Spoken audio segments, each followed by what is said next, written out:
Hi everyone, today I am reviewing Beyonders, A World Without Heroes by Brandon Mull. And yes, I know I am finally reviewing a book by Brandon Mull. I know I talk about them all the time on my channel and I've never actually reviewed them, and now I am.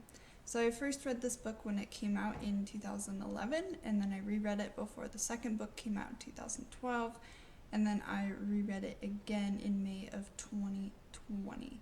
And I will start out with a spoiler-free review, and then at the end of this video I will discuss some spoilers. So the book is basically about a 13-year-old boy named Jason who gets transported to another world called Lyrian, and he and the people he teams up with try to defeat a powerful emperor using a magic word that they have to find all the syllables to. So in terms of the world building, I overall like it. However, it does feel like it's a medieval Europe setting, which is really overdone at this point.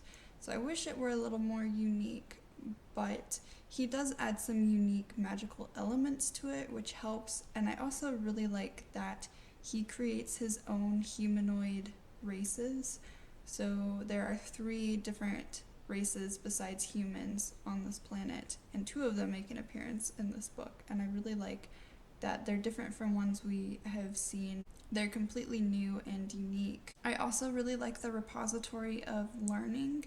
I think that's just a really interesting setting and kind of an interesting place for Jason to start out at when he gets to Lyrian, because it's full of all this information, and so it's one way for him to kind of learn about where he is and what is going on. And then I also like the idea of the Eternal Feast, which is basically this thing that the bad guy set up for his enemies. So when they become really powerful and he's worried about them, he offers them an invitation to the Eternal Feast, which is where they go and they basically get to relax and have fun for the rest of their lives. And a lot of times he'll offer this when the hero is about to be defeated or when they're really tired of fighting him or whatever. So a lot of people accept this invitation, and this is how the emperor manages to maintain control, and I think that's pretty cool. In terms of the plot, I think it's pretty well done. The foreshadowing is really great. The prologue gives this promise, and that promise is delivered upon. And I really like that at the beginning of the book, Jason gets hit in the head by a baseball, because it adds this layer of complication. Because when he ends up in Lyrian, he's like, wow, did I get hit harder in the head than I thought? And am I imagining all of this?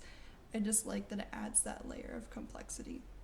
I also really like the plot twist at the end. That is amazing. Brandon Mull is a master at plot twists. I love all of his plot twists. I don't think I've predicted any of them, and yeah, this is another just one of his really great plot twists. And I also really like the duel that takes place in this book. In terms of the characters, I think Jason is pretty well developed. We learn a lot about his personality before he goes off on his adventure to Lyrian, and I like that we get that about him. I do think he sleeps too much, like to the point it becomes part of his character. He's always sleeping, and I wish he was doing things instead of sleeping all the time. I also wish we saw more of his family. That's really important to the storyline, I think, based on what I know about how the story goes. And we really don't see much of his family, and I wish there had been more of that so we could get a better sense of his relationship with his family. I really like when we meet Tark. That's a really interesting moment for the characters, and I can't tell you why without saying spoilers, but I think that's a really interesting moment for all of them because of some complicated things that happened. I really like the character of Jasher. He was my favorite the first time I read the book and the second time. But this most recent time, my favorite character is actually Farron, and that's because I love Farron's character arc. And then with the bad guy, Maldor, I think he's actually pretty poorly developed. We really don't know much about him or his motivations or his powers, and I really want to know more about him because he is the main bad guy, and he just seems too much evil for the sake of evil because he's not well developed. And I know Brandon Mull can do better with villains because he's written some really great ones, and we don't see that with Maldor. And then the last thing I have to say about characters is I wish there were more female characters. There are twice as many male main characters as there are female. So I wish that were a little bit more balanced, especially since he does a better job balancing that in his previous series. I don't know why he strayed away from that in this one. And then for the writing, I have a few nitpicky comments, like there's some grammatical errors, and I don't like the dialogue tags. He uses the really distracting things that aren't said, which is weird because he's one of the authors who tells people to use only said, but he doesn't follow his own advice, which seems a little bit weird. And there's some cliches in here. There's a lot of narration and telling and info dumping, especially at the beginning. And so that maybe could have been worked out a little bit better. And then there were some spots that really needed clarification and some minor plot holes. But I really like the humor that he infuses throughout the book. There are a lot of really funny moments that I really enjoy, so I definitely like that about the writing. And overall, it's not bad. There's just these few things that make it a little bit less enjoyable and easy to read because, especially with all the info dumping and telling and narration, I wanted to see a little bit more of other stuff mixed in with that, especially at the beginning, because it makes it a little bit boring. Overall, though, despite the rough beginning, I find this book really engaging and I really enjoyed reading it, even on my most recent reread. And that's really all I have to say about it. That doesn't include spoilers, so if you don't want to be spoiled, now is the time to stop watching.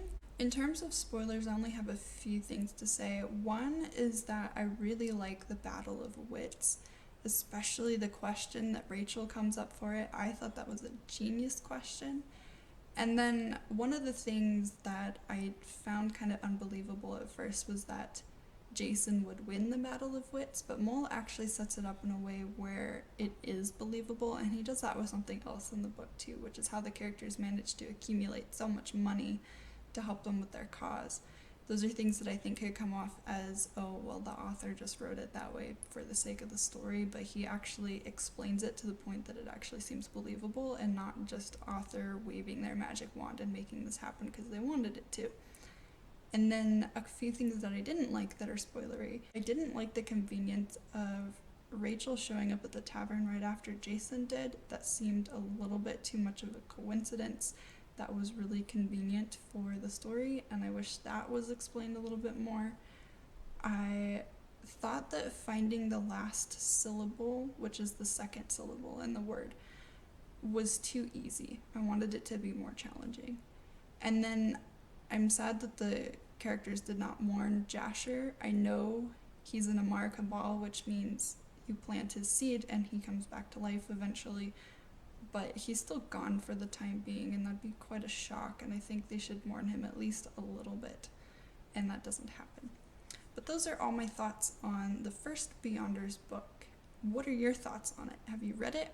Are you interested in reading it? Let me know in the comments down below. I hope you all have an excellent day.